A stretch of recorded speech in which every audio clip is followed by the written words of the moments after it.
Let's open our Bibles to Daniel chapter 9. I told Bonnie on the way over as we were riding through this beautiful, gentle rain in upstate New York, I said, Daniel 9 is one of the most beautiful chapters in the Bible. Number one, it has, hands down, everyone agrees, the greatest prophecy in the Bible that connects everything. By the way, if you believe there's going to be a 7-year tribulation, you only believe that because it's here. It's the only place that says it's 7 years long. Only place in the whole Bible. So you understand, this is huge to understand prophecy. But beyond that, Daniel chapter 9 is really the key to understanding all Bible study. And it gives us the correct perspective to understand the Bible. And thirdly, it's where if you've ever been in a church and they had like a concert of prayer and they did the adoration, confession, thanksgiving, supplication, the ACTS model. It used to be popular like in the 80s and 90s. That model is from chapter 9. This is such an important chapter that this is the only prophet that talks about prophecy that Jesus names by name.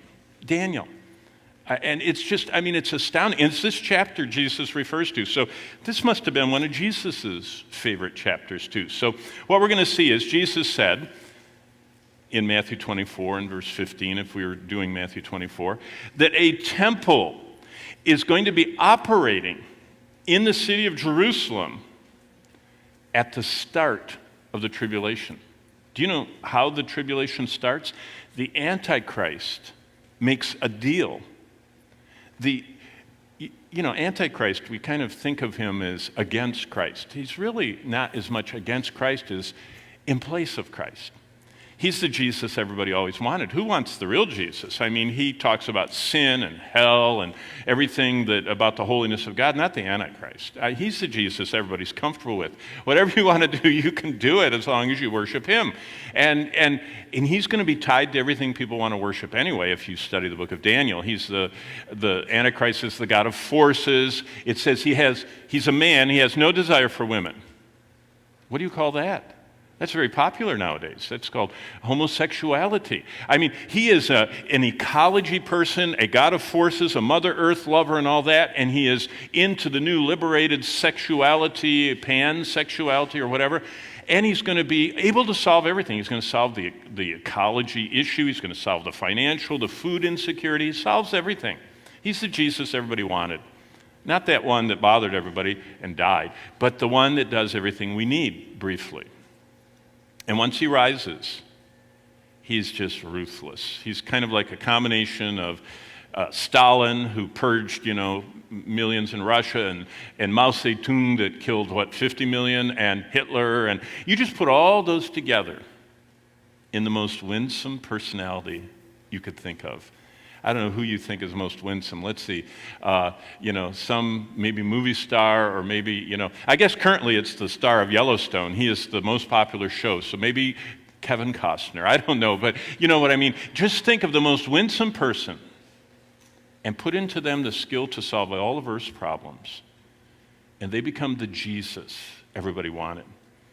And then they just squeeze the life out of this planet. So, chapter 9, we're going to look at this. And what this is, by the way, I get the privilege of teaching 3 sessions, and then I was looking at the schedule, and I found out I have a Q&A.